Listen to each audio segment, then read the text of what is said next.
What's up?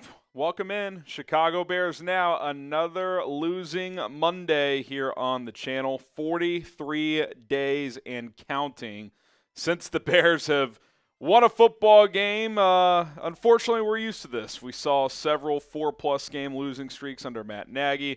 This is the second 5+ game losing streak under Matt Eberflus. And now we wait for it all to end because we do know how this story ends. But a lot to get into. Quick turnaround for the Bears is the Bears got the Lions on Thanksgiving, so it's going to be quick. We'll be live here on Thursday as well. So rock and roll with us. Should be an interesting few days here. Shout out your city. We got producer Cullen in the house. And Cullen, 5 straight L's. Some painful ones in there as well. Yeah, very painful. Look, I mean, the season's, I think, not officially, but unofficially done at this point. And it sucks because there's a lot of hope, there's a lot of talent on this team, but barring an unforeseen comeback that I don't think many Bears fans have the optimism to have right now, it's looking like it's going to be the end of this season and probably the end of Matt Eberflus. So. Yeah, I mean, look, the good news is there are still reasons to watch. There is still value in the rest of the season with Caleb Williams. But yeah, I think the season, barring you win the final 6 games, is over from having a chance to make the playoff standpoint. And it's unfortunate. Again, maybe it's better for the long run if that means that gets Eberflus out sooner. But, coming into this year, even if you're on the pessimistic side, you couldn't have expected the way they've lost some of these games. It's inexplicable. Colin, they're +9 in turnover margin, tied for 3rd in the NFL, and they're 4-7. I mean, that's impossible. I mean, it really is. So it's a tough pill to swallow, but there is reason for hope moving forward, and his name is Caleb Williams, and we did a full video on that earlier today, but that's the positive at least. Oh, 100%. I mean, look, I said it earlier in the year. I'll keep reiterating it. The Bears have a franchise QB, and that's something that for a while there they didn't have. And this one could potentially be the best quarterback in this franchise's history. I think he very well could be. So there's a lot to look forward to future-wise, and honestly, I mean, just in that game this past Sunday, or yesterday, I should say, he made some incredible throws. Yeah, the confidence is growing. The relationship with Thomas Brown is clearly building. I think that is the most interesting angle for the rest of this season. The most important thing is just how does Caleb continue to play and develop. The most interesting thing is Thomas Brown a viable candidate to be this team's next head coach or in some scenario the offensive coordinator? I am not a fan of, hey, we're hiring a new head coach, but we really want you to keep this guy. Like, if the new coach wants to do that, fine, but I think he needs to get autonomy to bring in his staff. But if Caleb plays more or less the way he's played the last 2 weeks and potentially even better in some games, Cullen, that's going to be tough to ignore. Like, you're going to have to factor that in when it comes to Thomas Brown's future on this franchise because through 2 games, small sample size, like he's played, I think it's easily the best 2-game stretch of his career. I mean, even in that 3-game stretch, sure, he had a 4-touchdown game against the Jags, but to just shred Brian Flores yesterday, I mean, that was pretty impressive. Yeah. No, I mean, it's, like I said, very young into, his stint as the OC for the Bears, but he's hitting all the marks for me. I mean, again, how much of that is him being talented and being creative, innovative, all the above, and how much of it is we're getting away from the Shane Waldron era, which arguably was one of the worst OC eras arguably I've seen in a minute. So we'll wait and see. I like the positivity. I like the energy that he's bringing. The quotes that I've heard from players talking about him, they've all been positive. So I think it's in a positive direction, and you can't ask for much more. Yeah, I think that's all very, very valid. Continue to shout out your city. Palm Beach, Florida from area. We got Brooksville, Florida from Craig. Josh in the chat as well. Ty Man, the Buckeye in Ohio. Shout out to all of you. We'll get to these super chats here in a moment, but do want to get to our sponsor first, and that is Prize Picks. Shout out to Prize Picks for sponsoring Chicago Bears now, as they are the best daily fantasy sports app in North America, 10 million users and counting in more than 30 states. And speaking of more than, less than, that is the way you play Prize Picks. Lineups of 2 or more players, as long as it's 2 players on different teams, and you can make some money. Little Thanksgiving special here. Tyreek Hill just needs 1 yard and you hit. So you pair that with something else on a 2-player entry, boom, you are good to go. PrizePicks.com/CLNS. Use the code CLNS. Link is in the live chat of this video. And remember, the deal right now for Prize Picks, in addition to this deal on Thanksgiving, is if you sign up today and use code CLNS, you get a $50 bonus into your account once you play for just $5. So take the Tyreek Hill more than half a yard, pair that with something else, and win or lose, you're going to get a $50 bonus, and you're halfway home with that Tyreek Hill play. So check it out, prizepicks.com/CLNS. Use the code CLNS. Okay, John T., great job O-line. Richard Hightower lost us that game. A couple bad weeks for Richard Hightower. I'm not sure what he's supposed to do as the special teams coach on the DeAndre Carter situation. I mean, I guess if we're going to blame Eberflus for individual mistakes by the team, fine, fair enough. But DeAndre Carter is screaming poison, poison, poison, which means get out of the way. But he didn't get out of the way. Like, is Richard Hightower, what's he supposed to do? Is he supposed to go down there and drag DeAndre Carter off the field? Now, maybe it's not being coached well enough. I don't know. But to me, that's kind of an isolated, the player made the mistake moment. And if you listen to Carter after the game, he's like, yeah, I let the team down. It's bad play by me.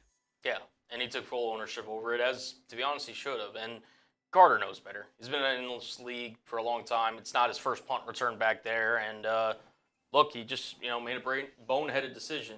And, yeah, I thought it was the right approach. I don't really blame Hightower in that situation. Now, if you want to blame Hightower for them not figuring out this protection thing on special teams, that, totally valid. I mean, you get a game-winning field goal blocked last week, and the next kick gets blocked from the same spot in your offensive line.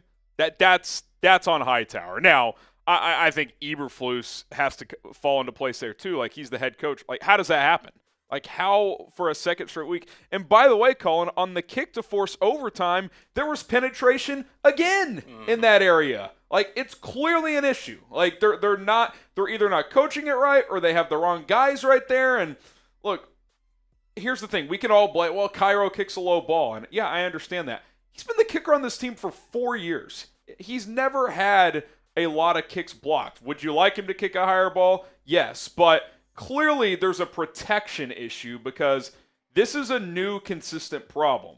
Like, it's not like last year he had 8 kicks blocked or something. So, yeah, I think that's more pointing at Hightower, the offensive line protection situation on the field goals. The Carter thing, I mean, I think that's one of those just boneheaded plays. I really do. So, kind of a mixed bag, I guess, to respond to John T.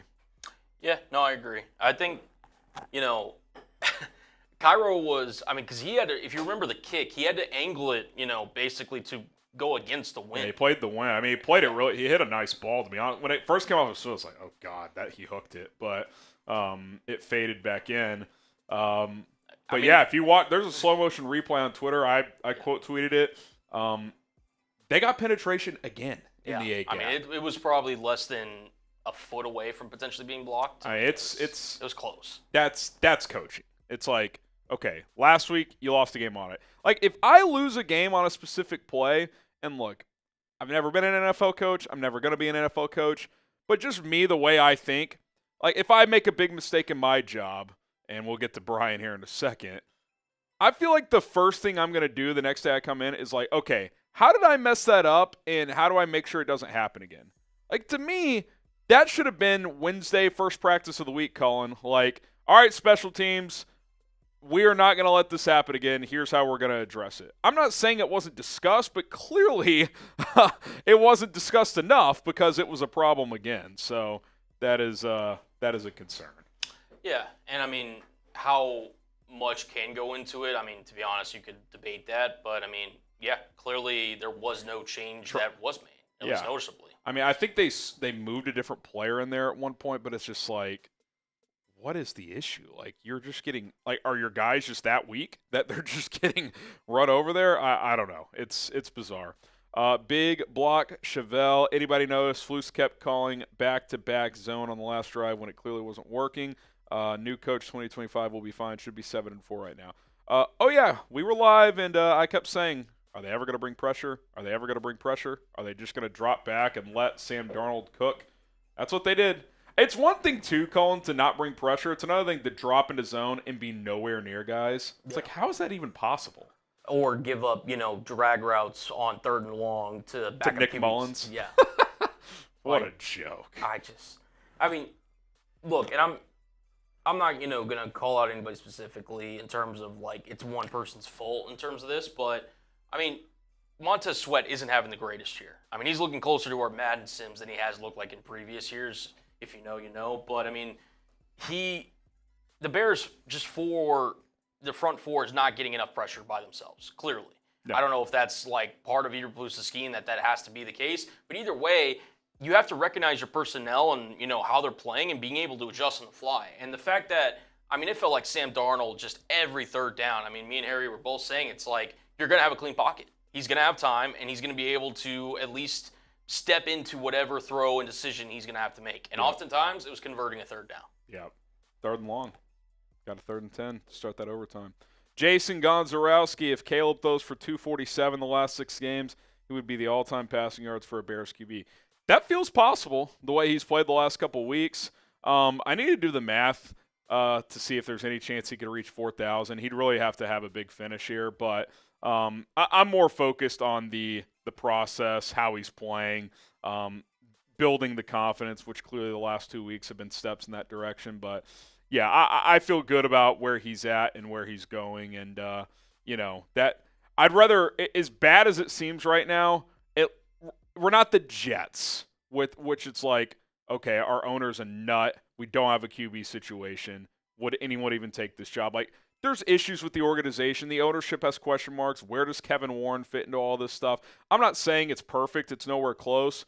But number 18 is a pretty big building block. There's young talent on this team. So, like, I still think compared to some of the other openings, Colin, this is going to be a more attractive gig. Yeah, and I mean, if you think about just any business, right? Forget sports for a second, right? If you want to have a successful business in life, chances are the people at the top, whether it's the owner, the president, the manager, whatever job profession you're in, they usually have to be pretty high-level guys and or whomever, just high-level people in that profession, right? And if you think about the Bears, right, their ownership, not the greatest. If you were to scale it A, B, C, D, or F, it's probably on the lower end. Same thing for arguably their GM and their head coach. So if they can at least, but they've got it with the quarterback, which is arguably, and I think it's pretty given, the most valuable position on the team.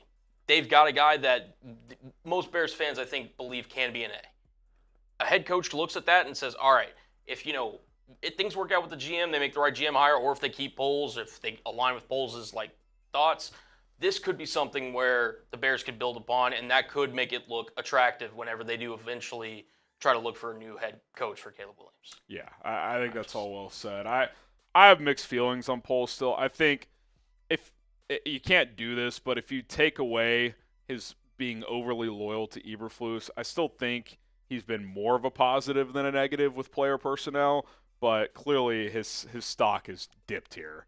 The question is, has it dipped to the point where you need to reset GM2? I would guess they don't, but we'll talk about that later on as well. Tyler, if Brown stays, would you keep him as OC next year? Oh, if he stays good. See, again, if you're hiring a new head coach, whoever the head coach is, they need to be able to pick their staff. That's how a smart team operates. You can't force coaches onto people. It's just not what a good team does. If the new head coach wants to keep Thomas Brown as OC, and if he wanted to stay under those circumstances, yeah, I'd be all for it, especially if this continues. But I don't think if you hire insert coaching candidate and you say, hey, by the way, you have to keep Thomas Brown as your OC. Does Thomas Brown even want that? He'd probably be like, oh, so you don't want me as your head coach, but you want the guy you hired over me to have to keep me? I don't think he'd want to stay under those circumstances. So, yeah, I mean, I'd like him to be back in some regard, but if he's not the head coach, which I'm not shutting the door on, but if he's not the head coach, it can't be some arranged marriage. I just don't think that's a good idea. Paleo, firing Waldron resurrected the offense. I think firing Flus would help the defense because I watched Jalen's interview today and he looks angry. Yeah, Jalen's not playing as well right now. He also got clipped for a couple ticky-tack PIs yesterday, especially the second one. I just think he's so sick of losing. I mean, that's all he's done in the NFL. All his team has done, him and Cole Kmet, same draft class, all they have done is lose. So that's exhausting. That would weigh on any competitor. So, I think he would definitely welcome a new voice guiding that defense. Yeah, and I mean, you said it, I believe it was yesterday, and you gave credit to the Bears that firing Waldron was a move that needed to be made. That was the app. Like that you had no choice. No choice. Absolutely. And, that shouldn't be the only choice. Like, I mean, just because you improve doesn't mean you can't always look to further invest in improving and try to get the maximum best effort, especially when you have a rookie quarterback, the talent of Caleb Williams, on his rookie contract. Like, you have to maximize all efforts that you can to, give your team the best chance to win. And firing Shane Waldron, yes, was successful. But these Bears, teammates of his, they realized, like, hey, we've got to be better up top. And I think, ownership's going to look at that this offseason, maybe after the Lions game, hopefully. But one way or another, they're going to look to improve. Yeah, no doubt. All right, we've got a big one coming in from Brian. Boom! Shout out to Brian. He said, at this point, I just want to see growth from 18. Need to seriously look at defense. Wow, the D is awful to watch. Yeah, I think with the more aggressive defensive style, Colin, I still think there's good personnel there. Now, you need another impactful defensive lineman. You need to decide, like, is Tremaine Edmonds like a piece moving forward? I just don't know. Now, his contract's a little tricky. You'd have to eat some dead money, but do you clear out some of that money? And then, the secondary, which I still think is good, but it's got bigger question marks potentially entering the offseason than you would have wanted. Jaquan Brisker, I don't know if you can operate expecting him to be a full-time starter. Right. I think you got to hedge a little bit there. And what's the second outside corner spot looking like? Terrell Smith played a lot more than Tyreek Stevenson. I mean, do you just roll with those two again and they compete and see what happens? I mean, I don't want to bail on Reek at this point because I've seen him play good football, but clearly his confidence is not where it needs to be. Smith has shown some good signs, but he has an injury history dating back to college, so you may have to add a piece there at corner potentially as well. So, the defense, which coming into this year, regardless of Flus, you felt wasn't set, but was maybe just one or two pieces away. Maybe it's more like 3 or 4 pieces away from being a top flight unit. So, yeah, while I think you have to focus on just the coach more than anything else, and I would say the offensive line first, the defense, Cullen, does have a couple of holes that you didn't necessarily expect. Yeah, I mean, coming into the season, we thought, okay, another pass rusher opposite Montez Sweat. That was a concern. Interior on the defensive line, especially the depth. I mean, that was a concern. But, I mean, we looked at – Back seven, we were like, this might be the best in the league. Yeah. I mean, we were talking about the cornerback room specifically as maybe the deepest in all of football. And, I mean, now you're one of your outside guys. I mean, you're not even sure who it's going to be on any given week. So, yeah, definitely concern. Obviously, Jaquan Brisker, that goes without saying. Luckily, the Bears, I think, have done a really nice job of getting, like, starting caliber backups. Hicks has played, serviceable. Owens, not the best cover guy, but, he flies around a little bit. He'll play the run. So, maybe at that safety spot, you just kind of run it back, and if Brisker is out, you've got at least 2 guys that can step in and be serviceable. You're not going to fill everything, understandably so, but – yeah, I still think the focus is trenches. And I'll say this too, Colin. If the secondary isn't quite as sound as you need it to be, but you still like the pieces there, that's even more reason to just add on the defensive line. Like, get more pass rush. Because these guys can't cover forever, regardless of who's back there. So, yeah, I think in addition to beefing up the offensive line, adding another premier pass rusher in some way, probably in the draft at some point, is going to be the way to go in that regard. And again, look, Eberflus, we've said, he is a NFL-capable defensive coordinator. He's not a proven head coach. part of me, again, it wouldn't be the same level of effect of getting rid of Matt Eberflus as it was getting rid of Shane Waldron. But something like in my head, I just kind of wonder if Eberflus were to, be out of the building and they would have a new voice. Again, you would have to have a competent voice that you trust to call the defensive plays and everything. How much the players are still bought into Matt Eberflus, given kind of what's happened over the last 5 weeks or whatever. So that could be something. But either way, I mean, you are going to need to acquire more talent. So Yeah, no doubt. Lucas Sprang, chances Flus gets fired after Thanksgiving loss. Going into yesterday, I was like, I at this point, I just would be shocked. I'm no longer in the I would be shocked category. I wouldn't bet on it, but I do think there's a greater than zero chance. Now, again, if you asked me to put my money on it, I'd bet against it. But look, this is I'll say this, Colin, and here's why I think it's possible. Just listen to Flus talk in the pressers now. The energy's gone. I think he knows, and we're going to talk about this coming up. I think he knows he's cooked. Like I think I don't know if he's been told. I don't know if he's just using common sense or what. I think he knows he's not back, barring some crazy scenario, and even then, maybe it doesn't matter. So I do wonder if, especially if they get embarrassed or if there's some other coaching gaffe again on Thursday, would the Bears just pull the plug, even though they've never done it before? I'm not saying, again, that I would bet on it, but I do just have this feeling like you listen to this guy talk now, it just roaming around the sideline doesn't quite seem the same. Like we use the phrase "dead man walking." It actually does feel that way. Like he feels like someone who knows he's been fired. Yeah, I mean, how could you sound positive given what's happened the last 5 weeks? I mean, yeah. And I don't even blame him. Like, it sucks, but I do just wonder if he's been given some information where you're probably not going to come back, dude. Yeah, I mean, probably the expectation was make the postseason going into the year. Now I don't know if that was, talked about with him and Poles or Kevin Warren, but I think, you're sitting here at 4-7.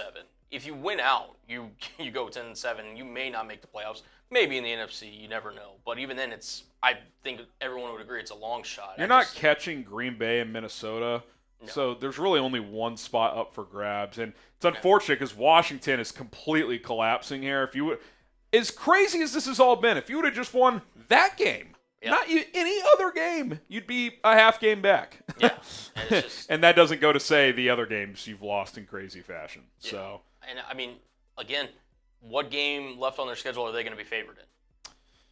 I mean, maybe are they San Francisco? I was going to say, if Purdy's out, are you favored in that game, weirdly enough now?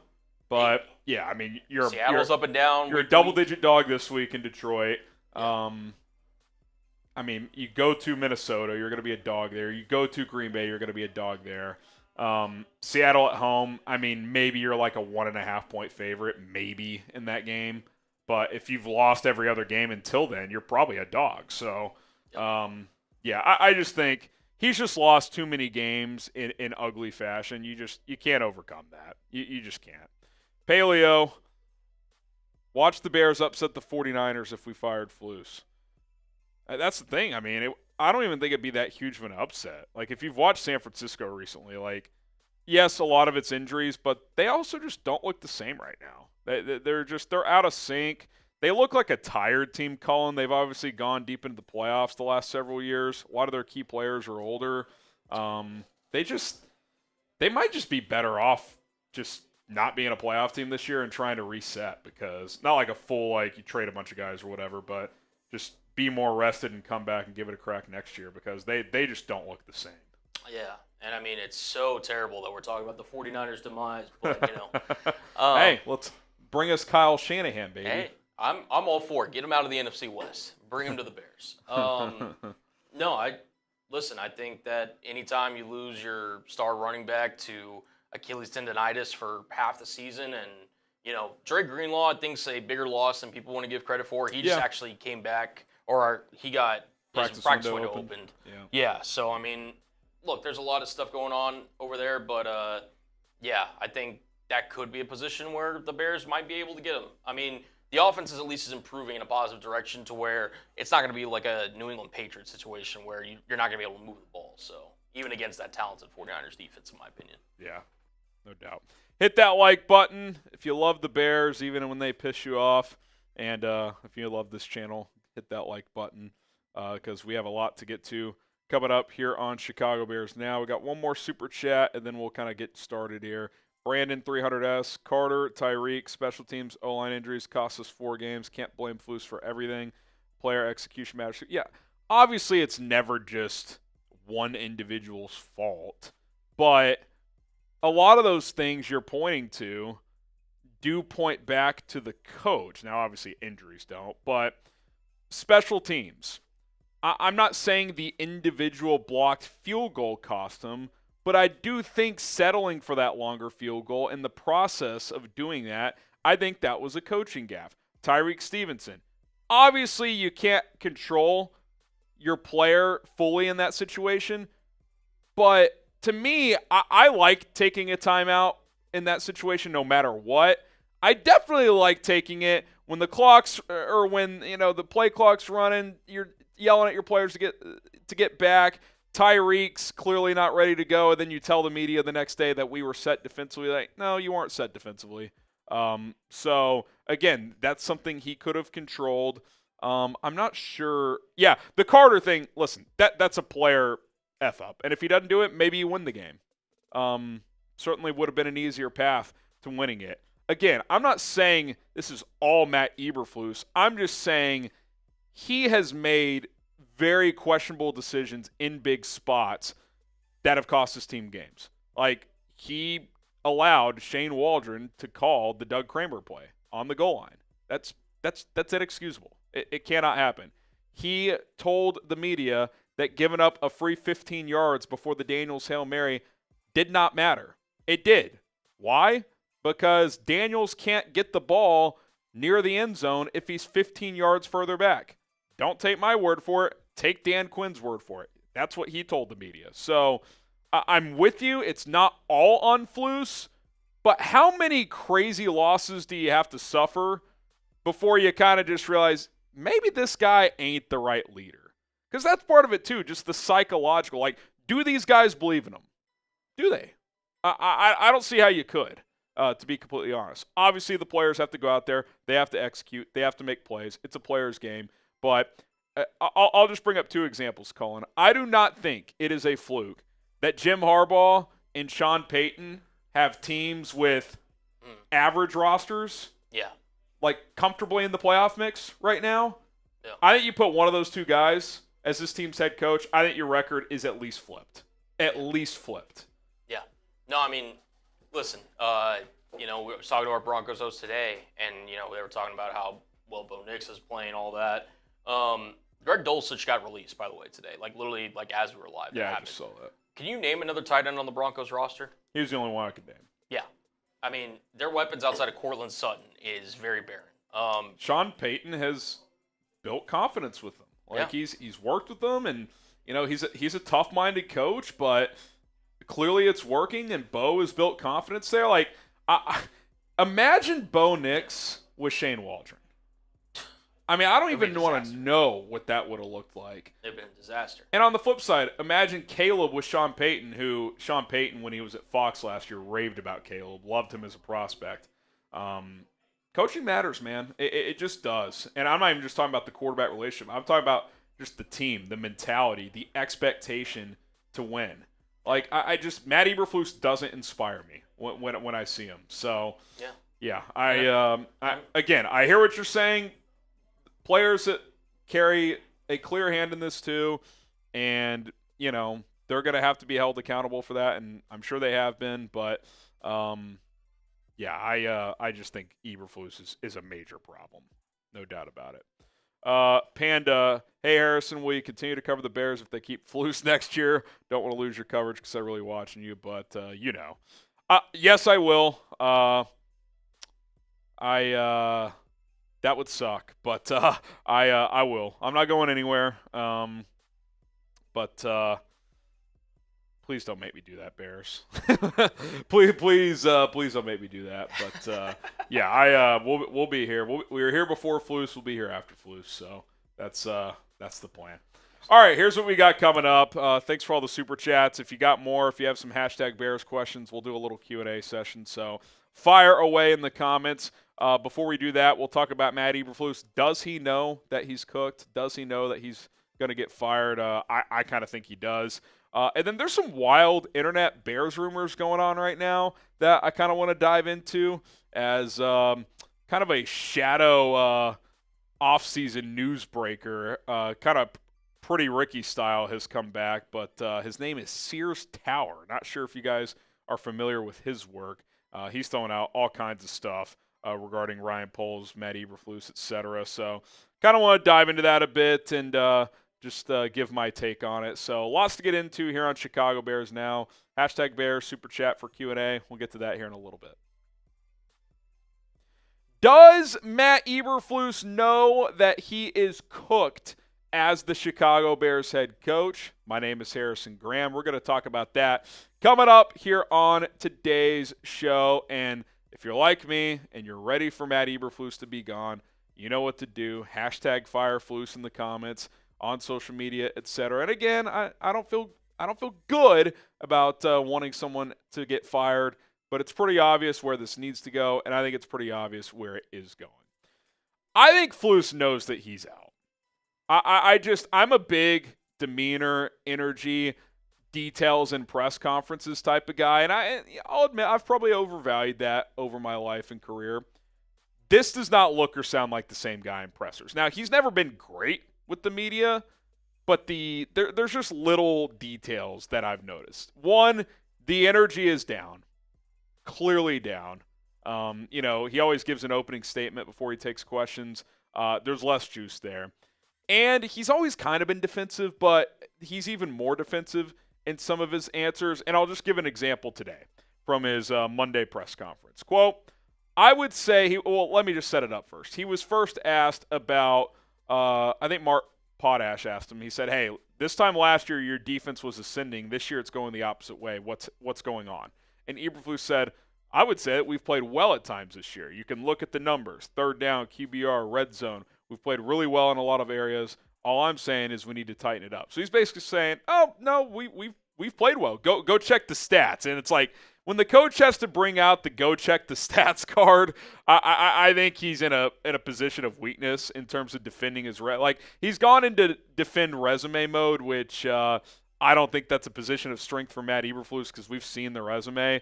But okay, Flus, let's go look at some numbers. Jonathan Wood, who works for DeBear's blog, put this out on social media. He said before the Washington Hail Mary, Chicago's defense gave up 5.2 yards per play and 16.1 points per game. Really good. Since the Hail Mary, 6.6 yards per play, so a yard and a half more, 24.5 points per game, more than a touchdown more. And he added, to put into perspective, the NFL's worst defense this year for a season whole, 6.2 yards per game. Only one offense is over 6.3 in terms of what they average offensively. So since Washington, just based on the yards per play metric, you're talking about like that would be the worst in the NFL over the course of the season. Let's just kind of look at it further. I'm going to break down the season into two games. Through the Washington game, because the defense played well in the Washington game before the Hail Mary, kept them in it, and since then. First 7 games, 17 points per game allowed. Pretty damn good. 24.5 since then. Yards per game, you're giving up, 55 more yards per game there? Turnovers, 13 through 7 games, so that's almost 2 per game. 5 the last 4 games, so just over 1 per game. Third down percentage allowed. So the first 7 games, teams were only converting 32.2% of the time. The last 4 games, that's up to almost 38%. So that's about almost a 6% difference, 5.5 there. Red zone touchdown percentage. First 7 games, less than 37%. Last 4 games, up to 45%. And I'm not acting like the defense the last 4 games has been completely pathetic. I thought against Minnesota it was pretty damn bad. And I think even against Green Bay, if Jordan Love doesn't have 2 bad red zone plays, it would have looked worse. I think what I'm seeing with this defense is it's very vanilla. They don't blitz. They don't do stunts. And it's kind of uninspiring. Like there's no juice. This team's not flying around like they used to. I mean, Kyler Gordon was yesterday. Props to him. But when I watch, it's just a lot of drop 7, bring your front 4, and don't even do it with creativity. No stunts. They're not doing any twists. They rarely blitz. Despite against 2 weeks ago, Jordan Love being one of the worst quarterbacks in the NFL this season against the blitz. Only blitzed him 3 times. It's a lot of cover 2, cover 3, just a soft shell coverage, make quarterbacks throw into zones, which Sam Darnold did all day long and picked you apart. I'm not saying Flus is an incapable defensive coordinator. We've seen him have success, but it's not been good recently. And if he wants to say, go look at the numbers, well, the numbers the last month are below average, especially for the standard this defense is set, even under him, and just historically in this city. We know the Bears can play defense. Grade the Bears defense right now, A, B, C, D, or F. I would say at this moment, it's a D group. Right now, it's a D group. 24.5 points isn't atrocious allowed, but it's below average this season. And you're getting gashed. Almost 400 yards per game the last month. That includes New England on the schedule, by the way. That's just not very good. And my take is that, again, going back to he knows he's cooked, he's losing the one thing he does well. And I put well in air quotes because he's not doing it well right now, which is call defense, coach defense. Well, the defense isn't good right now. So if the only thing you can point to is, well, he's a good defensive coach. Well, not currently he's not. Not with how they're playing right now, which, by the way, just happens to be as they start to play better teams. That's another trend. It gets better teams and quarterbacks. His defense is not the same. I just think it's outdated. It's not creative enough. Like Brian Flores, Caleb torched him, but like Flores is throwing the kitchen sink at him. He's throwing different looks. So, yeah, it's just not that good. It really, really isn't that good right now, and that's really the only thing he could point to before this recent stretch. Shout out to our sponsor on today's show. That is Prize Picks, daily fantasy made easy. The daily fantasy sports app where you pick more or less on 2 or more player lineups, and you can set new lineups every day, different lineups, crossover sports. They're going to give you stat lines, and you just take more or less. Passing yards, rebounds in basketball, points, goals in soccer, tons different ones available. All you got to do is pick 2 or more players and pick more or less on any individual Prize Picks entry. Prize Picks is available in more than 30 states. Got a little Thanksgiving special as well for you guys. You're halfway home to a 2-player entry win with Tyreek Hill, more than half a receiving yards. That gets you one part of an entry right there. Pair that with something else you like. Boom, you can win. And we got a deal for you on top of that. If you play right now for just $5 at prizepicks.com/CLNS and use the code CLNS, you're going to get a $50 deposit bonus, regardless if you win or lose that first $5 entry. So what are you waiting for? Get started with Prize Picks. Take advantage of the Tyreek Hill little half a receiving yard deal and get the $50 bonus as well. prizepicks.com/CLNS. Use the code CLNS. Link is in the comments and the description of this video. I really do think Matt Eberflus is a dead man walking. We use that phrase when talking about coaches, GMs, etc., that everybody knows is going to get fired. I do think Flus is in that category. And I've kind of gotten to the point where I know I still have to see it to believe it. I do feel like it's more possible than even I thought if they just pull the plug on this thing, if they lose in Detroit on Thanksgiving. You'd have extra time to prepare, for the next game, which would be in San Francisco in Week 14. I actually do think there's a chance here. And I wouldn't have even given it much of a thought before the Minnesota game, but just another crazy loss, and it'd be another divisional loss. It'd be 6 straight losses overall. If it's true that he is a dead man walking, like if the Bears have already decided, well, then why not just decide now? Like, what would be the point to play this out the rest of the year? And this is not me. I'll put it this way. If they do not fire him after Detroit, I will stop bringing up the idea that they should fire him after individual games. I will just accept that it will be at the end of the season. But I do think there is one more window that makes sense, because why do we need to see this anymore? Like, he's done. His energy is showing it. The way he's talking to the media shows it. Just his demeanor. Like, he knows what his fate is. He knows. Now, if they beat Detroit, they're not going to fire him on the spot, obviously. But if they don't, and they're probably not going to as a 10.5-point underdog, then just do it. Why and what's different because this is a franchise that's never done it. I think you have someone in the building that could actually be your next head coach. Am I saying he'd be my top candidate? No. Am I saying they should zero in on him? No. Am I saying that Thomas Brown is a real head coach candidate in this league who's done 3 interviews with other teams over the past 3 off seasons, that was an assistant head coach for the Super Bowl champion LA Rams at the age of 35 years old? Yes, I am saying all those things. And I don't want to overreact to 2 games, but it's not just the production on the field.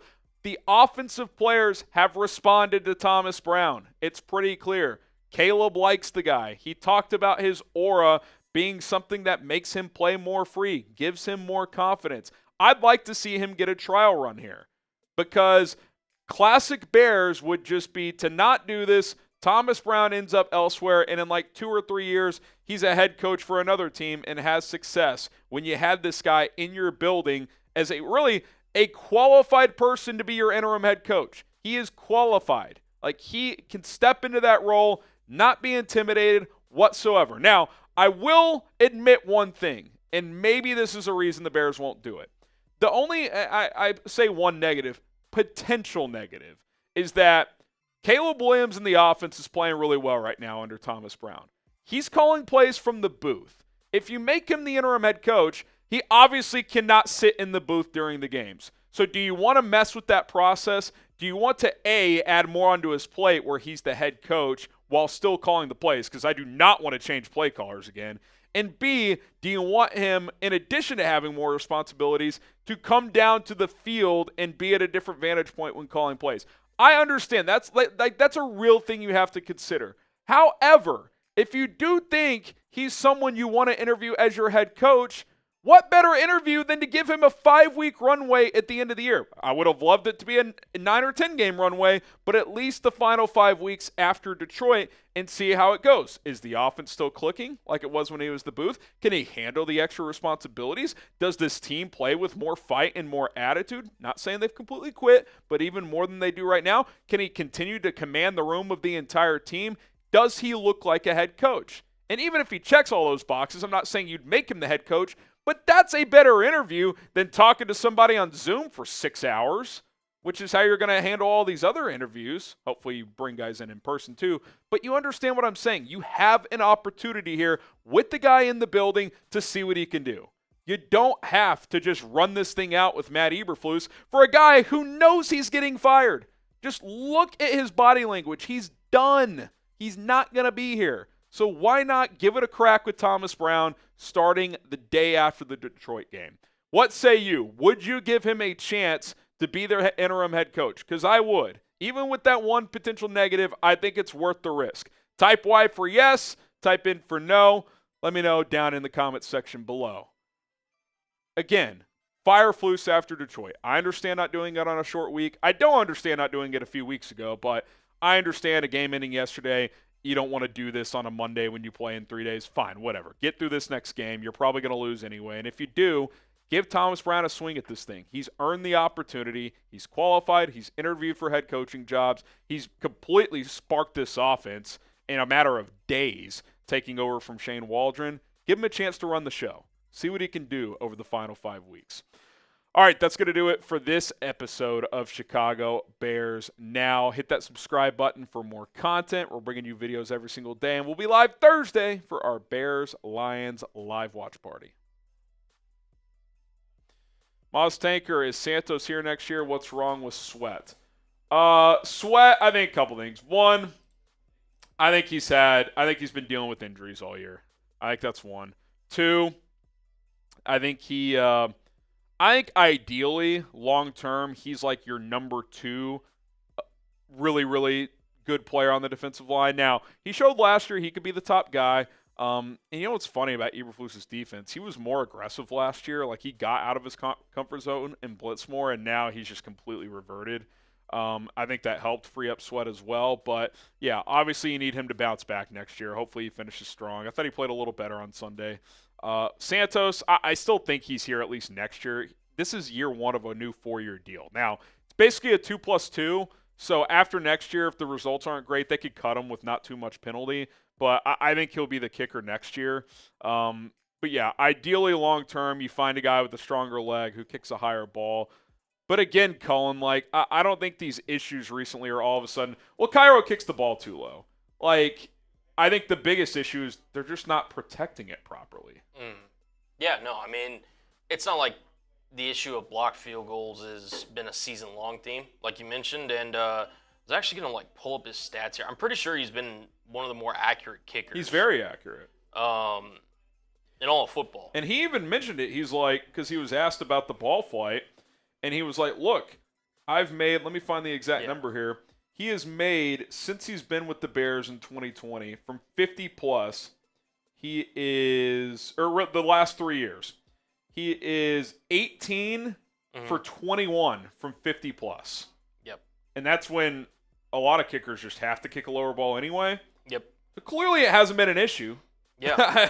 I'm not saying it's not an issue at all. Maybe teams have, really keyed in on it more. And I'm not saying it's ideal, but it hasn't been a major issue until the last couple weeks. Yeah. Interesting stat here. He's, perfect 5 of 5, 39 yards in it. From 50 plus, he's 7 of 8. And then from 40 to 49, he's 4 of 7. That's all his blocks in that 40 to 49 range. So, a little interesting there. And yeah, he's 17 of 18 on extra points. So, yeah, I don't think it's like a Blair. I think one of the blocks came on. I think he had a PAT blocked earlier this year. Yeah. So, I mean, that could also explain it. So, look, I don't think kicker is the most pressing need. I think Santos will have this job next year. He should have this job next year. In terms of Montez Sweat, plain and simple, like he's just got to play better. Yeah, he just you need more out of him. Look, I do think he's been banged up, but if you're out there, you got to get more production out of him. Period. End of story. Sean LaCourse, I think we need to pump the brakes on Thomas Brown. Head coach material. It's been 2 games. Let's see how season plays out on offense. So far, it's great, but let's see how it pans out. Love the show. Bear down. Well, that's kind of my point. Why not give him the full keys and just see what happens? Like, Matt Eberflus isn't the answer. Why not just get more information? That's my whole point, Colin. Maybe he falls on his face. Who cares? You're falling on your face every Sunday with Matt Eberflus. You have a guy in the building who's interviewed for jobs. Like, pull him aside and ask him if he wants the opportunity. Maybe he doesn't. Maybe he's like, no, I'm going to focus on just being the play caller for Caleb. Okay, whatever. But something tells me his mindset would be like, yeah, let's do it. Yeah. I think he would like to prove himself in that regard. I have 2 options in each, or 1 option in each of my hands. One option is not the solution. Guaranteed, it's not the solution. He's not going to be your coach next year. There's no chance he's back. And on the other hand, he might be the answer. Might be the answer. Even if it's 5% chance, 10%. It may be a low chance. You're taking the one that is the possibility over the, for sure, non-solution. It's just basic common sense. Yeah, do you want, like, it's not like, again, it's not like you're losing anything. Like, you're getting rid of Matt Eberflus after this year. Everyone knows that. So why not just do it now? Like, that's been my whole point the entire time. Like, if you're worried you're firing a guy too early, well, that's not the case. You brought him back for year 3. That was the wrong move. But you can't go back and change it. What you can do is get rid of him now. That's what you can do. Brandon 300S, why so many Steelers fans in the chat? Because there's Justin Fields blowhards. And I hate to be blunt about it, but like, it's gotten to the point where I'm just frustrated. And I like Justin. And I'm not going to stop liking Justin because some of you guys are just so nagging about it. But it's gotten obtuse. Like, it really has. So that's the answer. I mean, I don't know how else you explain it, but does Justin Fields, honest question, does he start anywhere in the National Football League other than Las Vegas right now? Other than Las Giants. Vegas? Yeah, that could be a. And again, I think in a certain situation he can be a serviceable starter. We saw that at times in Chicago. Yeah. I don't think I don't think the way he has to play it is a long-term solution. And you can say, well, what about Lamar? Lamar has grown significantly as a passer throughout his career. Fields has kind of just been the same. Like, he's trigger shy. I think Getsy overcoached him. So you can blame the Bears for that, and I think they do deserve some blame. But also, I just don't think he gets through progressions quick enough. It's very difficult. Mitch was the same way. Mitch was a one read and throw guy. Now, Justin is significantly better than Trubisky. I don't think there's any doubt about that. He can make more throws. He's more athletic, all that stuff. Justin is not like he has entered the fringe starter intriguing reclamation project category. That's what he is. Yeah. And I mean, think about the name you just brought up. Lamar Jackson, 2-time league MVP. I mean, that's what people are trying to at least get.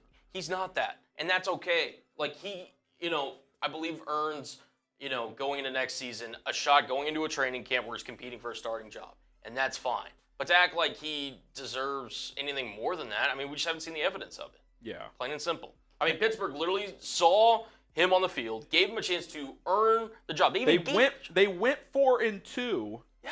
And they still took him out. They still took him out. Like they said, your performance at this position, even though we are 4-2, we is not think good the enough other guy gives us a better chance. And a guy that was coming off one of the worst seasons of his NFL worst career. 2 years, for sure, the worst 2 year stretch. And again, I hate that you guys are making me do this. I don't want to bash the guy. I think I do think he's a top 32 quarterback. But he's a lot closer to 32 than he is. He could still have been the franchise guy. No, he was not going to be a top 10 quarterback in the NFL. I thought for a good while he could be that guy. But midway through last season, I was like, okay, I still think he could be a starter in this league. I now have clear reservations about his ceiling. Because he doesn't process well, he takes too many sacks, and his accuracy kind of comes and goes. It is what it is.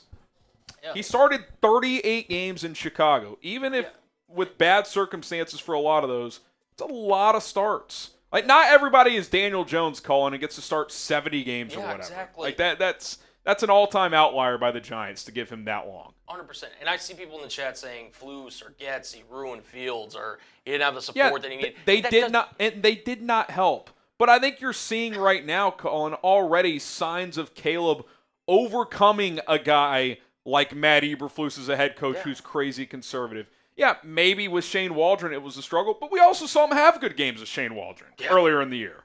And and again, regardless of all of that, and again, people, because again, they're just trying to justify it, there's no scenario in which he's coming back to Chicago. So again, this argument, again, is mute. The league told you what he was worth. Yeah. He went for a 6. Now, maybe Poles could have gotten slightly more from a different team. It's well reported he wanted to do right by Justin. That does not mean he could have gotten a 2nd. Maybe he could have gotten a 5th from a team. But when you trade for a quarterback for a mid-late day 3 pick, Colin, that's a backup. That's what the league is telling you. We're supposed to believe all 32 teams are wrong about who he is as a player. Now, there's variance. Could he be the 23rd best quarterback instead of the 35th? Yeah, that's possible. I don't think there's a single GM on the planet that thinks he could be a top 20 quarterback in the NFL currently. Now, things change. The Geno Smiths happen. It does happen. It's rare, though. Baker Mayfield, right, was an outcast. But even Baker had a really good rookie year and went to the playoffs in his 2nd or 3rd year. I can't remember. I think it's 3rd year. I believe it was 3rd. That's real success. Yeah. And even he got kicked to the curb for a little while. Yeah. So, Sam Darnold, or the guy in the NFC, he's bounced around. He finally found a place that believes in him in Minnesota. And I hope that happens for Justin. But, even as cool as this Darnold story is, he's, maybe individually this year he's playing like a top 15 guy. You poll all the GMs, no one's putting him in the top 15. No. And that's okay. He can go be the 19th best quarterback for some team next year. Yeah. Maybe he's still in Minnesota. But, maybe it's this isn't how – and is great. You're a Seahawks fan. You know Geno, if you add it all up, he's probably between 15 and 20 right now. Bottom half. I think he's a bottom half starting QB. Yeah, and listen, that's still pretty good for a lot of franchises. Yep. If Geno Smith the last 3 years played for the Bears, that'd be one of the best 3-year stretches for any quarterback in the history of the Bears. Yep. But that says more about the Bears and their ability to find the right quarterback and develop them, which that's part of it with Justin too. Yep. Than it is Geno Smith. Yeah, I agree. So I didn't want to do this. I don't want to keep doing it, but That's the reality, guys. And I'm not saying you can't be a fan of the guy. I'm not telling you how to fan. But these teams operate like there's a reason he's not a starter.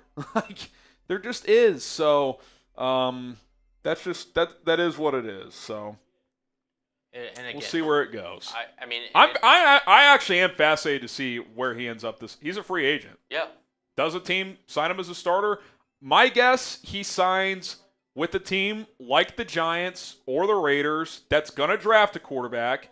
He gets a chance to compete for the starting job. Could even start from the beginning, but as soon as he loses a couple games, they'll turn to the rookie. That would be my guess, is what happens. No, I completely agree. And it's just, again, you're going to hear it because there's going to be trolls in the chat, but it's just like there's no world in which Justin Fields will ever suit up for the Chicago Bears again. Yeah, it's done. guys, it's over. Just please, you got to move on. It's over. I mean, if he's still in the league in 11 years or something and there's all new people in Chicago and he's just a backup, maybe, but, like, it's done. It is done. So, yeah. Fields is better than Ritter. Yes. Of course Desmond Ritter's he's not a backup in the NFL. No. Like there are levels to this. Yeah. And Justin Fields is on a decent level, but there's the elite of the elite, there's good starters, there's average starters, there's fringe starters, there's good backups. He's somewhere in there. Yeah. Then you get to the garbage players. He's in the fringe starter, good backup category. That's where he is right now. Think about you're bringing up Desmond Ritter as a comp. It's like, okay, yeah, he's playing games for the Raiders because their quarterback situation is a dumpster fire.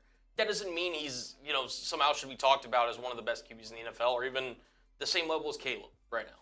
Yeah. It just, I'm to be honest, like I just never understood it, and I was one of his biggest defenders, and I do think the Bears coached him poorly, and I don't think they put him in great position to be a success.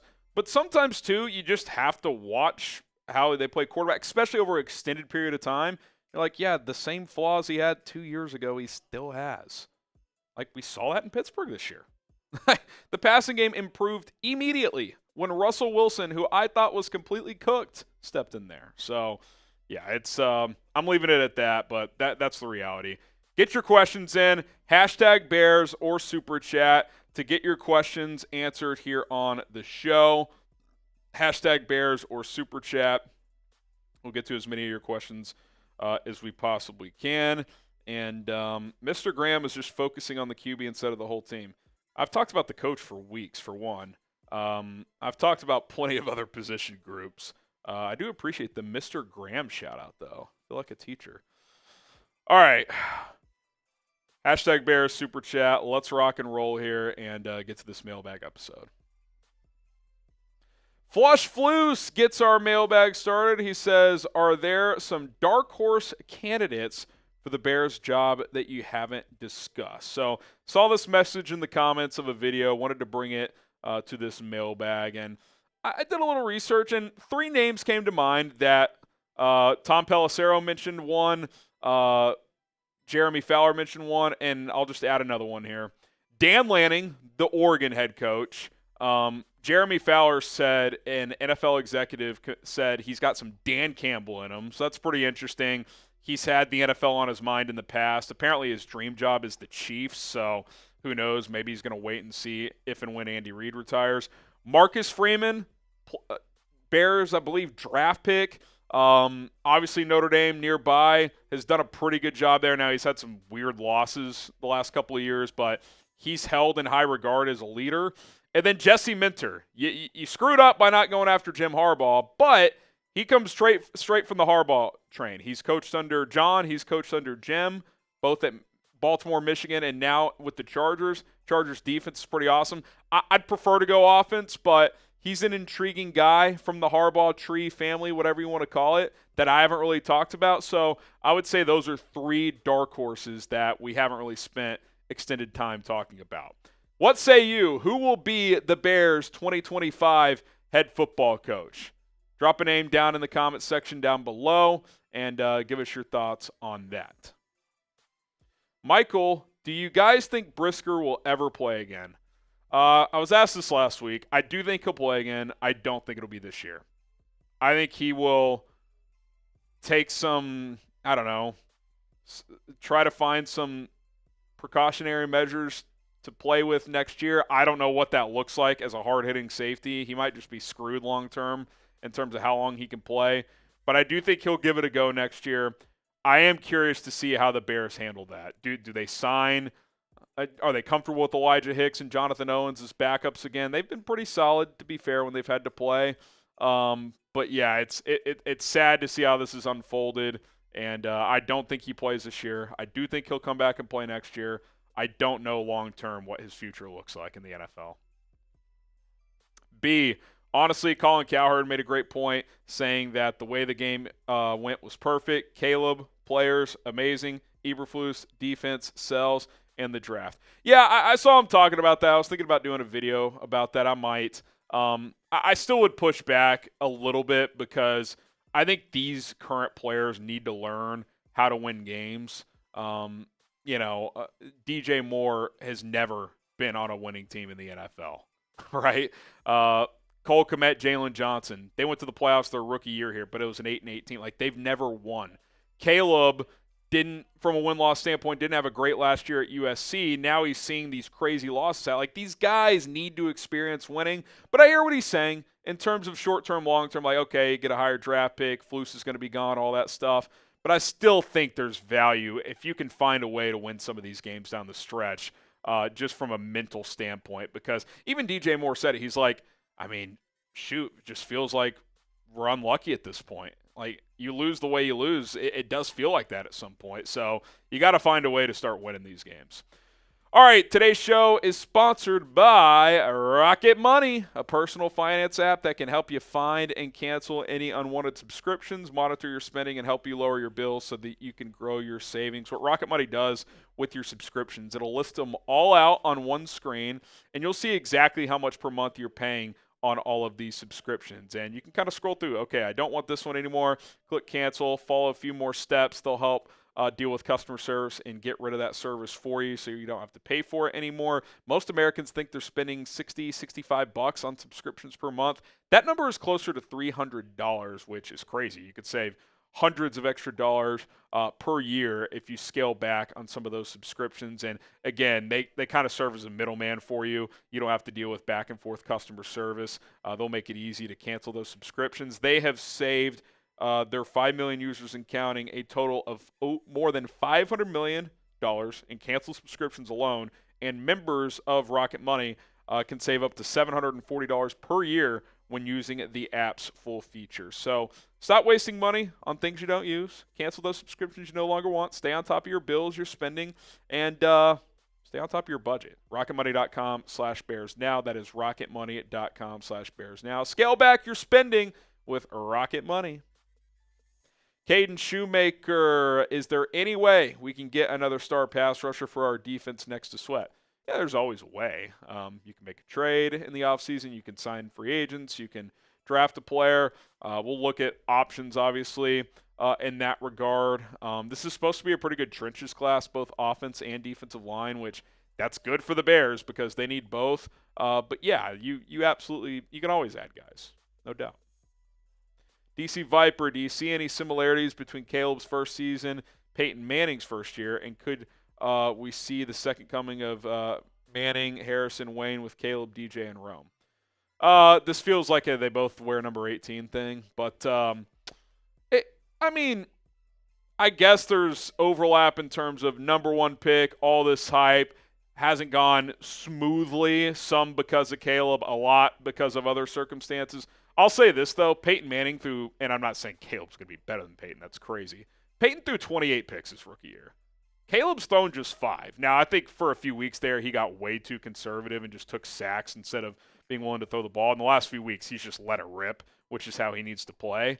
But he's got 11 touchdowns to 5 picks. So regardless of the ups and downs, a better than 2-to-1 touchdown interception ratio. Like, he's having a better rookie year than Peyton did. Now, Peyton became one of the all-time greats, all that stuff. I don't think the circumstances are that similar. But, yeah, in terms of a lot of hype coming in, not necessarily having the rookie year you would have hoped for, but I'm just excited that with 6 games to go, we're trending back in the right direction with him, and he can finish this year hopefully on a high note.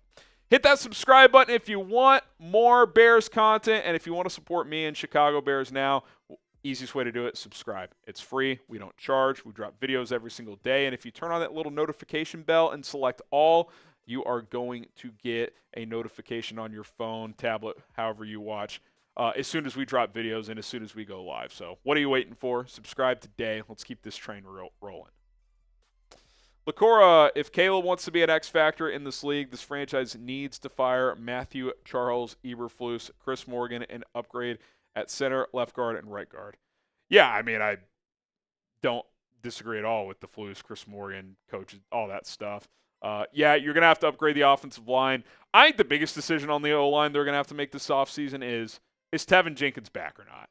Because when he plays, he's a good player. Earlier in the year, he wasn't playing great, but he's played a lot better recently when he plays. That's the issue. He's left a lot of games early. He's missed a couple games. It's always going to be a minor concern, but if you can get him on a team-friendly deal, I think that's something you have to consider. You know, a few weeks ago I would have said, he's probably gone, but man, when he's healthy and plays, like he's really good. So if you could find a proper deal there, I would be open to that. And then I would pursue Trey Smith pretty hard. The Chiefs free agent guard. He's going to get a lot of money. He's going to have a lot of suitors, but I would just pay. Like, you're going to have to pay a lot of money to get a top flight player like that. And, it might be time to pay the piper. Paleo, I think the Bears defense will play better if they fire Flus. I watched Jalen's interview today, and he looks sad and frustrated. Yeah, I think the defensive guys have lost some juice, some energy. The play calling on that side has gotten really stale. It's just a lot of soft coverages and not much up front happening. So I think frustration is boiling and just losing. That weighs on players. You know, I think a lot of fans are like, oh, they're making millions of dollars. They don't care if they win or lose. No, most of these guys care. You don't get to the NFL if you don't care. Like, it's just not realistic. So, I think there's just a lot of frustration everywhere on the team. But, I think firing Waldron sparked the offense. And that's why you've seen that group play more inspired and play better the last couple of weeks. So, yeah, I think Eric Washington could handle calling the defense just fine. I don't expect him to be a long-term option there. But if you wanted to fire Flus mid-season and make him the DC, he's already the DC, but make him the play caller, he could certainly do it. He's done it before with the Panthers several years ago. Predict the score, Bears, Lions, a little Thanksgiving Turkey Day football. Who you got? What's the final score going to be? I don't really care what the final score is. I just want Caleb Williams to play well. If that continues, I'm a happy customer. Marshall, would it be a good idea to keep Thomas Brown as offensive coordinator and keep Gruden and bring in Gruden as head coach next year? I don't think Gruden's a viable option. I don't think the Bears, a progressive franchise, are one to give John Gruden a second chance. I think there's the phrase "time heals all wounds." Some of that language is just hard to ignore. It just is. Does the NFL? He's suing the NFL. Like, do these teams want to hire him now? I know there's been some chatter that he might get back in, and if a team's willing to hire him, that's their business. But let's just break it back down to football. He was not good with the Raiders. He wasn't. They were 4-12, 7-9, 8-8, and 2-2 or 3-2 when they fired him. Like, they were awful to average in his tenure there. I just don't think, like, I get, like, he's an alpha, he would command the room, all that stuff. You could find someone else who does that and gives you a better chance of success. And by the way, a lot of people publicly don't know this. He had heavy influence on their drafting with Mike Mayock, and they were horrible at drafting. Terrible. One of the worst in the NFL. So I don't think Gruden's the answer. I don't think that's a good idea. And I would not go in that direction. Patrick Miller, should we draft more of a speedster and get rid of Keenan? I would be open to Keenan coming back if the price is right. I think the last couple weeks, especially Sunday, you have found he can still play. Now, he's not a burner, but he can work the seams. Like, you did see some downfield shots actually work. He clearly can work the underneath stuff. But you got to pay him for what he should be. Like, if he's back next year, he needs to be your clear number 3 guy. Now, maybe he becomes your money down guy. Clearly, Caleb likes going to him in those spots. But Rome Odunze's got to be a big one of your alphas at receiver. DJ's got to be one of your big play guys that can do some different things. Keenan, his role to me needs to scale back if he's going to return. So what does that look like? Is that 1 year, $10 million? I mean, I'd be open to a deal like that, but if he's looking for a 2 for $40 or something, like, A, I don't think he's going to get that, so maybe that would bring him back to the Bears table. And B, if he does, hey, best of luck, man. Thanks for the 1 year, and we'll wish you luck. So I'm open to it. Price has got to be right. You cannot overpay here in this spot. All right, thanks for all the questions. A lot of good ones there. If you have more, you know where to find me. Social media, at HGramNFL, Twitter, Instagram. You know where to go. That's at HGramNFL. DMs are wide open if you want to talk some Bears football. All right, in peril. It was an explosive play, so we had to throw the flag. Okay, yeah, so if you missed this, Cullen, I don't know if you saw this. So Matt Eberflus today was asked about why he challenged that play to start the second half. And without just direct quoting him, he basically said, anytime there's an explosive play like that, you want to challenge it. And I sat there and said, really? Even if the guy is not out of bounds? Now, he was like, yeah, even when you don't have the best camera angles there, like, it's always worth it. How is it always worth it? Like, to me, you should only challenge if the guy in your ear is like, hey, A, he's clearly out, or B, that's really close, 70 yards, like, I think this is worth the gamble. It sounds like they took the C option of, well, they got a big play and he was running down the sidelines. What? That you can't do that. Yeah. You cannot do that, especially to start the second half. If it's first, second quarter and you don't care about losing a timeout there or something, and like it's rushed or something, you're just like, I'm just going to take a chance. Okay, whatever. You're going to burn a timeout and a challenge to the first play of the second half because it was an explosive play.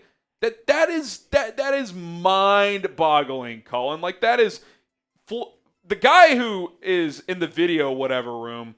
That whole process needs to change. They should all be fired immediately. And 2, it's just another demerit on Flus's resume in terms of process. That's not a process. Like, that's not, he literally said, well, if it's 15 yards, you wouldn't even worry about it. If there's a 15-yard play and the guy clearly stepped out, I would challenge that. Like, 15 yards is something. But the point is, you challenge when you feel really good, not just you're just throwing a dart in the ocean hoping it pierces a fish's skin and you catch it. That's not how you operate. Like, the more time goes on, Colin, it just is like, does this guy have a clue on how to do anything when it comes to being a head coach? Because it's hard to find anything. Yeah, I mean, I think you kind of wrapped up what I was going to say there at the end. I mean, it really makes me question his intelligence, like, plain and simple. Like, if your thought process is basically, hey, something bad happened to me, therefore I need to do something to at least show that I tried to stop it, or I tried to... You have to have some kind of tangible information right. that at least thinks you have a shot to win the challenge. I'm not saying every time you challenge, you're 100%. Clearly you're not. Otherwise, you'd win every challenge. But that's like a 1%er where, like, you didn't see on any of the angles you have that he was out. Oh, well, maybe they have an angle we don't have. Like, the Kevin O'Connell one, that was more of a 50-50 one. Mm-hmm. Where it's like, okay, he's wearing white cleats, white sideline. On some angles, it looks like he's in. Other, he's out 30 yards. First half, we'll take a chance. Yeah. Like, we'll take a chance. Yep. And they won that one. Yep. But, like, this guy's running down the sideline, and there's nothing to point to that says he's out. Nothing. It's so bad. I mean, me and you, both looked at each other, and we were like, is that even close? Like on the live copy, it did not feel close. Now, on the replays we saw, sure, it's close, but it's also clear that he's not out. Yeah. And when you're tightrope in the sideline like that, when you have the vertical, like, behind him angle, there's not going to be a different angle that shows he's out. Yeah. Like, the other one was tricky because you had, like, the sky cam showing one thing, and then you had that was he's running to the sideline trying to toe tap. This was he's running down the sideline like a track sprinter. Mm-hmm. You can see if he steps out or not. He did not. You do not challenge there. It's so bad, bro. Like, it's just some of the decisions he makes. And then, like, the explanations, it's like, so you challenged because you gave up a lot of yards. Yep. So if you give up a kickoff return, are you going to throw a challenge? Are you going to challenge it? Yeah. I mean, it's crazy. Yeah. It's absolutely crazy. It's insane. And I just... There's nothing else to be said. Are we shocked? No. That's the crazy part. We're not shocked. That's crazy. It's atrocious, man. Jamie, sign the safety Holland out of Miami this offseason. He's going to cost a lot. Clearly, you would only do that if you're just like, this Brisker thing's done. Yeah. I'm also calling, like, do I want to shelve out 17, 18 million at safety? I just think you got bigger issues. Like, I don't know, man. It'd be one thing if, and again, I don't even want to put this out in the universe. This would only make sense. And even then, it wouldn't even make a lot of sense. Like, the only reason you could maybe justify this is if, again, you double up, get a defensive-minded head coach, and he clearly values the safety in his system, and he's willing to make that pitch. Even then, like 17, 18 million, however much Holland's going to cost. Yeah. I wouldn't do it personally. Now, I'm open to signing a starting caliber safety, for $5 million. Yeah. To either A, start if Brisker's not going to play, or B, hedge if you're worried about Brisker. I just don't think. Like, to me, if you sign Holland, I think you're cutting Byard to clear out his. Because I think his money's mostly non-guaranteed next year. Yep. But, like, Byard's played well this year, and for what you pay him, I don't want to cut him.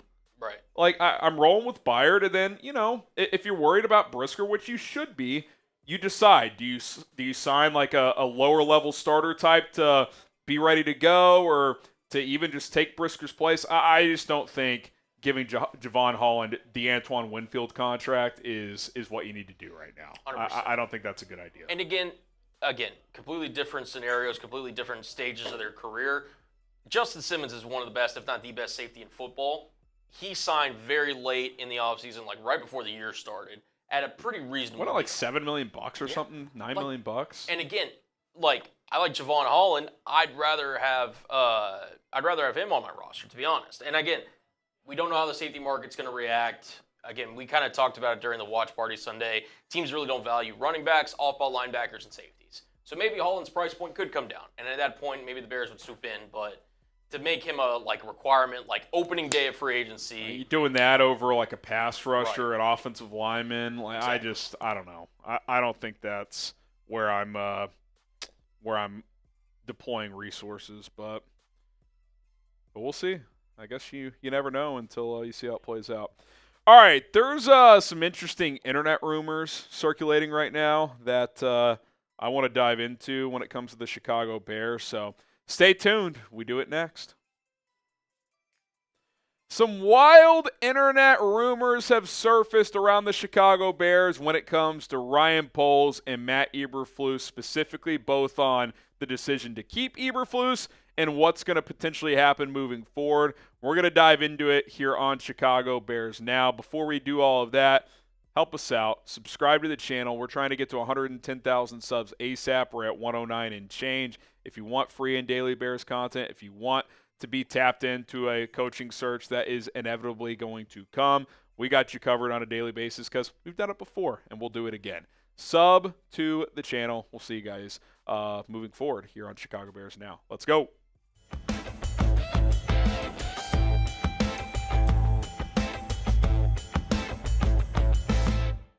I'm Harrison Graham. Some wild Bears rumors have surfaced from a Twitter account named Sears Tower, who has leaked some interesting Bears rumors. And I was like, I feel like I know that name. I'm going to look into this. Found a Reddit thread, and some other people on Twitter have been talking about it. So who is Sears Tower? A Twitter account during NFL free agency that got some Bears scoops, some other NFL free agency scoops, kind of like Pretty Ricky, if you guys are familiar with him. He left Twitter, and now he appears to be back. Now, couple disclaimers here. One, everything he's saying, this is very much in the rumor category. It's speculation. This is not sourced from Adam Schefter or anything like that. So that should be out there. And two, technically, we don't even know if this is the same Sears Tower guy, so I was hesitant to do this video, but he's dropped a lot of information on both the Bears and the Giants today that I find pretty interesting, and that if you kind of connect dots, makes some sense. So we'll kind of react to it and give our thoughts on it, and obviously, it's wild Bears rumors for a reason. We'll see where this goes. All right, number one, Matt Eberflus will be fired. Number two, Ryan Poles will be back. Now, this is the not surprising part of these rumors. Like, I think most people expect Matt Eberflus to be fired. And I think, or really all people, and I think most people think Ryan Poles will be back. This was the first tweet he had since resurfacing. Talking about the Giants as well. Dable out, Shane out, Flus out, Poles safe, Todd Bowles safe. That was his first tweet, and everybody's like, Sears Tower is back, and he's got plenty more to follow, so we're going to dive into that. This is not the wild part of this video.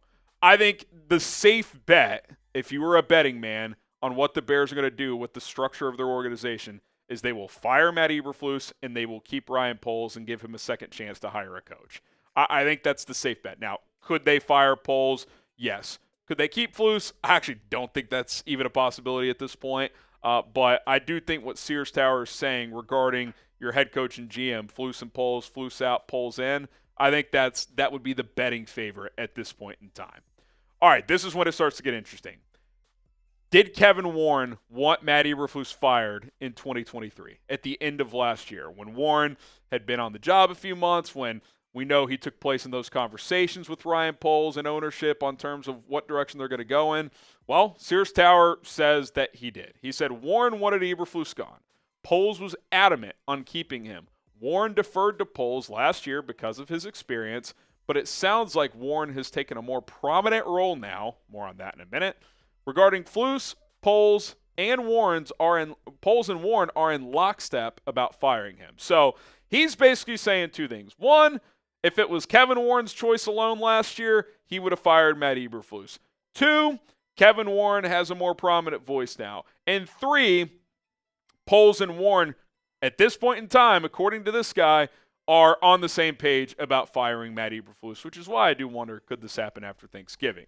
Now, you guys know where I stand. Regardless of this reporting, leaked info, whatever, they absolutely should have fired Eberflus after last year. I said it at the time.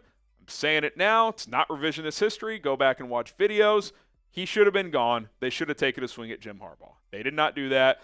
We know how this is all played out. The resume has continued to stack against Matt Eberflus. It hasn't been good. It's been ugly. And that decision, whether it's truly was Ryan Poles alone, which, by the way, DeBear's blog recently said it was, has not paid off. That decision has not paid off. Now, regarding this Kevin Warren situation, I'm conflicted about this idea that he's got a more prominent role and voice in that building. Because on the side of I'm somewhat optimistic about it, would you rather have Kevin Warren or George McCaskey have a larger role in who they bring in next? I'd rather have Kevin Warren. I mean, George, since firing Lovie Smith, it's been complete whiffs. But on the other side, it is a weird structure within the building. Most GMs in NFL buildings, they report to the owner. Kevin Warren's kind of this intermediary, and we always talk about this. Are there too many cooks in the kitchen? Now, if George just isn't involved and he's just writing the checks, I guess it's fine. But how much control is Kevin Warren going to pull? Is he going to override Poles on football decisions? Because whether or not you trust Ryan Poles at this point, football decision-wise, he is a football guy with a football background. Kevin Warren is a business guy with a business background. Granted, sports business, but to me, his main role is to A, give you a little more stability instead of the McCaskies, and B, get the damn stadium figured out. That is his primary role right now. So if he's going to interfere too much in these football affairs, now, to be fair, Sears Tower even said it, if it's true what he's saying, that he wanted Flus out, but he let Poles make the decision, it's like, okay, that actually gives me, some belief, like, okay, he's going to have a voice, but Poles will control football ops. Sears Tower also said that he has a more prominent role now. So it just could get interesting when you start interviewing these coaches, like, how much influence is Kevin Warren going to have to say? I'm not saying Poles should have 100% autonomy on who they bring in next. He's settled on Matt Eberflus, clearly a bad decision, but it just, the structure's a little weird. I think it's fair to bring that up. Do you want Kevin Warren more involved than he's been up to this point? Type Y for yes, type in for no. I'm conflicted on it. You guys let me know in the comment section below. All right, let's talk about our sponsor, Prize Picks, here on today's show. Daily fantasy made easy at prizepicks.com/CLNS. 10 million users and counting are playing Prize Picks in North America and more than 30 states. You should be one of them. Check it out. Take advantage of our deal, which is a $50 bonus once you set your first $5 lineup. Doesn't matter if you win or lose that $5 entry. You're going to get an additional $50. And on top of that, we got a Thanksgiving special for you guys as well. Tyreek Hill, you just take the more on half a receiving yard on Thanksgiving. That gets you halfway home to a 2-player entry that you could win. 2 to 6 players on your lineups. The more players you have, the more bang for your buck, obviously, that you could win. But 1 receiving yard and you're halfway to a victory, which is absolutely awesome. PrizePicks.com/CLNS. Use the code CLNS to get started today and get that $50 bonus once you play for $5. New customers only. Go check out PrizePicks today. That link is in the comments and in the description of this video. It's PrizePicks.com/CLNS. Use the code CLNS. This is another interesting angle. Apparently, again, this Sears Tower, speculation, all that stuff, disclaimer. Apparently, Ian Cunningham also was in the we should get rid of Matt Eberflus camp. Here's what Sears Tower had to say on that. Ian Cunningham wanted Eberflus fired as well. This was a Poles hire through and through. He is now reaping the repercussions. If true, this one's actually perhaps the most shocking because Cunningham and Poles, they're best friends. Now, that doesn't mean Cunningham hasn't, challenged Poles. We heard about the draft night thing. Poles was interested in trading up for Dunze. Cunningham pushed back, said, let's play this out. That's what they ultimately did. He fell to 9, and they got him anyway. But that is pretty interesting if it's true that Cunningham even told Poles, like, hey, I think you should change coaches here. Because if that's the case, that means that Poles truly was on an island and wanting to keep Matt Eberflus. I mean, maybe George McCaskey wanted to keep him, but he doesn't. He doesn't know what he's doing. So, I do think that's an interesting angle if his right-hand man, the assistant GM, also wanted him out. Lastly, kind of circling back to the second point, it does seem like Poles will get a second chance, and I've thought all along, regardless of how this Flus thing plays out, he will get a second chance. He had a tweet on this here saying, Poles is getting another chance because he's done a tremendous job of being honest and critical with himself and Bears leadership. He has admitted what and how went wrong with the Flus hire and has already begun to lay out clear steps to make the right hire this upcoming cycle. Now, what is that? Should we trust Poles to hire the right guy? Is there going to be a collaboration with Kevin Warren and potentially others? Who knows? But it sounds like, not just based on this, but I think just connecting dots, hearing from people in NFL circles that Poles will get another crack. Most GMs do get 2 cracks at hiring a head coach, and it seems like Ryan Poles is going to. What say you? Should he get a second chance? Because some would argue bringing Eberflus back was the second chance. Type 1 for yes, type 2 for no. What say you when it comes to Ryan Poles? Here's my take. Keeping Eberflus was an all-time bad call. It was. To me, it was clear at the time. If you're going to change quarterbacks, you need to change head coaches. Well, he didn't do that. Does that mean that decision alone should get him fired? Not necessarily, but if they did fire him, I would not blame them. Now, do you want to have to do a full reset, new GM, new coach? Because then you're, player personnel, does the new GM want completely new players in the team? I don't think you want a full reset here. Ryan Poles, I think from a roster building standpoint, has done more good than bad. Now, that doesn't mean he's been perfect. Some of these guys that we thought would be further along aren't. but I still think he's got a passing grade in that regard. So I'm okay bringing him back, but I'm not as strong about it as I was even just a few weeks ago. Like, he deserves some blame in how this thing has gone. It's year 3, and the Bears have gone 3-14, 7-10, and now they're 4-7. And his biggest decision up to this point, you could argue, was a two-parter. Picking Matt Eberflus and keeping Matt Eberflus. Now, maybe making the Caleb decision is the one that matters the most long term. Who knows? But I'll tell you this, you better get the next coach right, because this is the most critical hire in the history of the franchise.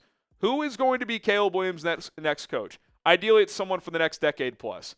Can he get it right? Can him and Kevin Warren do it? Is it just those two? Or will others get involved? Because you cannot afford to miss here. It's very cut and dry. You have to hire the right coach. All right, there you have it. Wild internet rumors. Don't think there's going to be the end of it. By the way, he even added a Ben Johnson one that we might discuss on another video, so stay tuned for that. Hit that subscribe button. Turn on notifications. We're here every single day, baby.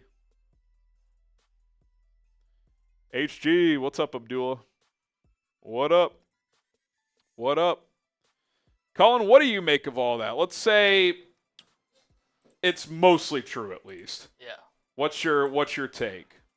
I mean, when I was kind of helping build this show earlier, I was reading the tweets, and I was like, it makes sense. Like, it doesn't seem like it's so far outlandish where it's like, you can't envision it being a possibility. Right. Because we have heard from other people and from Poles himself how much he likes Eberflus. To me, regardless of if this is true or not, these rumors and everything, I'm not sure it even justifies Poles keeping his job regardless.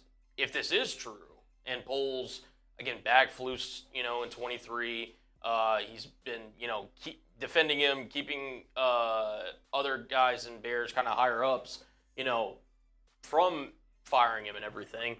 There should be no question that Poles gets fired. Yeah, look, I'm on the fence about it, but I said it at the time. I'm saying it again. His loyalty to Matt Eberflus could get him sunk. And you can't really argue against it. Yeah. You can't.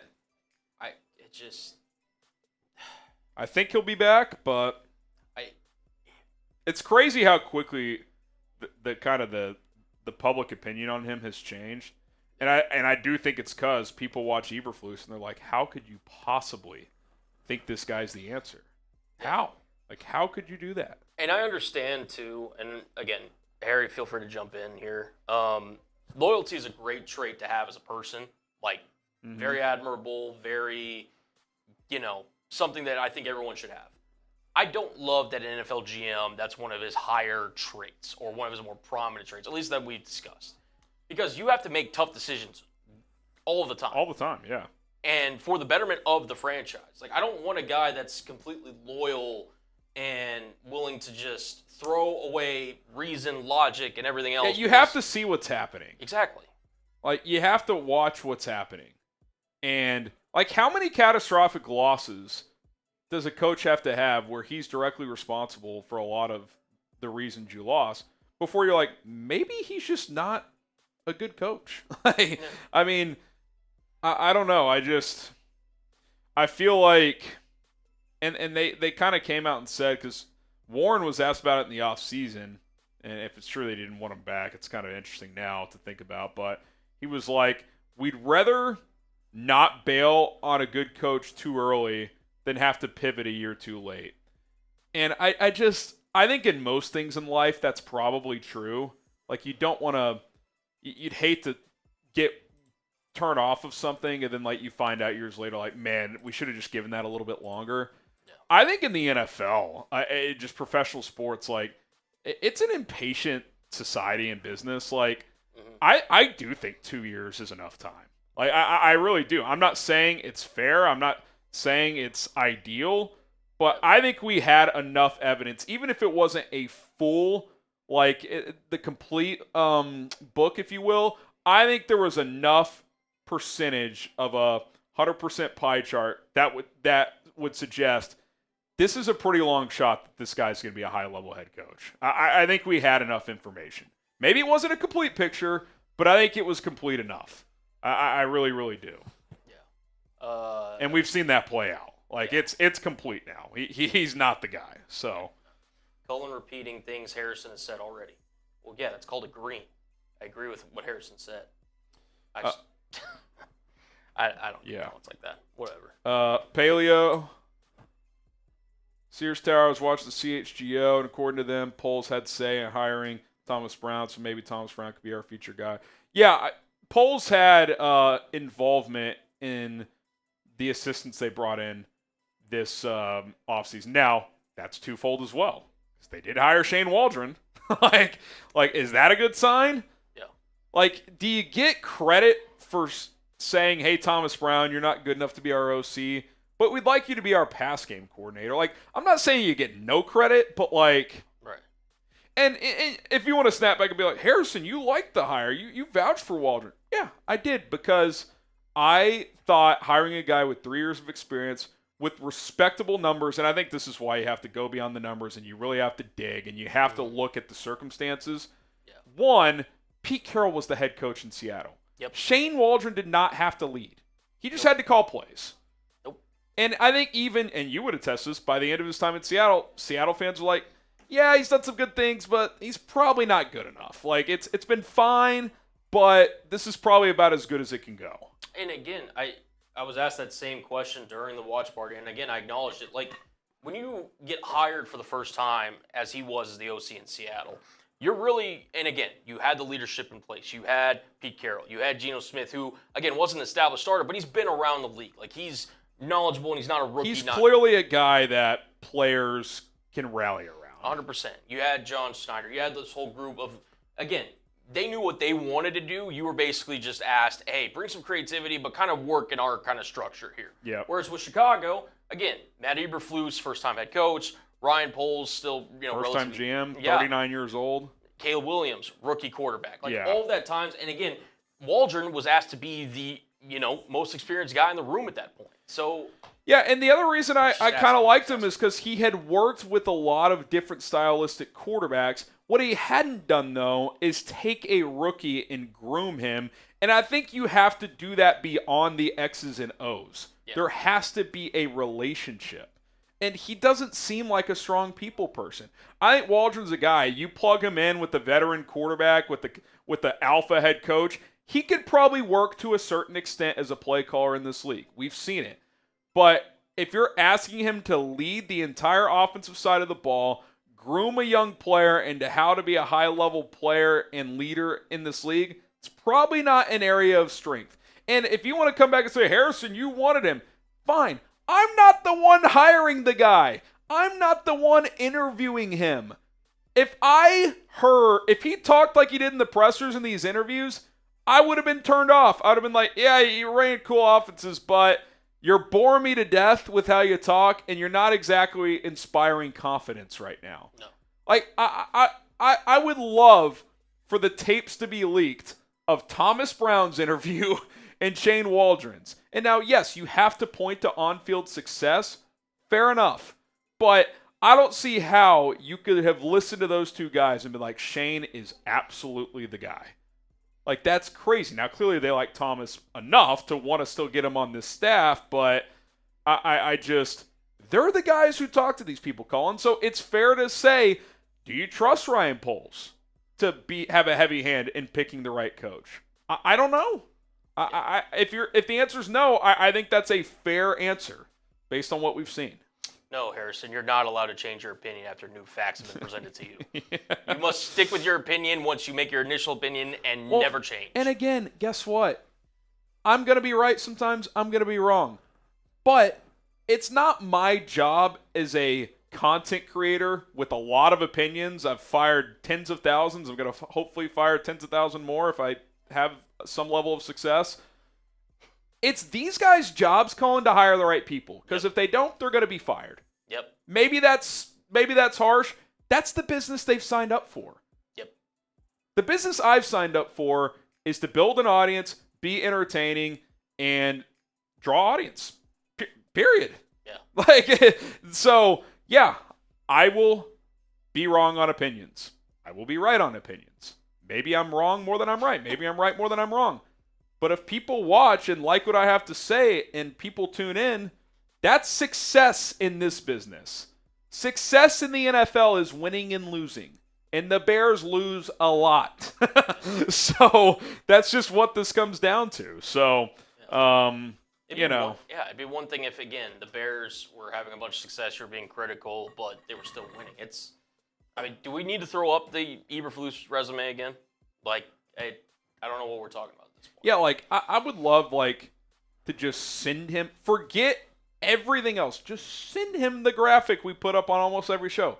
Ryan, we're almost 3 full years in. What can you point to? Yeah. What can you point to? Yeah. Like, Your job is to win football games. Yeah. And you haven't done that. You've literally take year one out. Yeah. When they ripped the roster down to the studs. Yeah. 7-10 plus 4-7. That is 11-17 the last 2 years. I think for the two teams you've had the last 2 years, that is not good enough. Yeah. I'm not saying either team is awesome. I think you should at least be hovering around 500, if not a little above 500 the last 2 years combined. Why do I think that? Because you've blown crazy-ass games. Yeah. Like, you're 5-18 in one-score games. If you're, that's what, 23 games?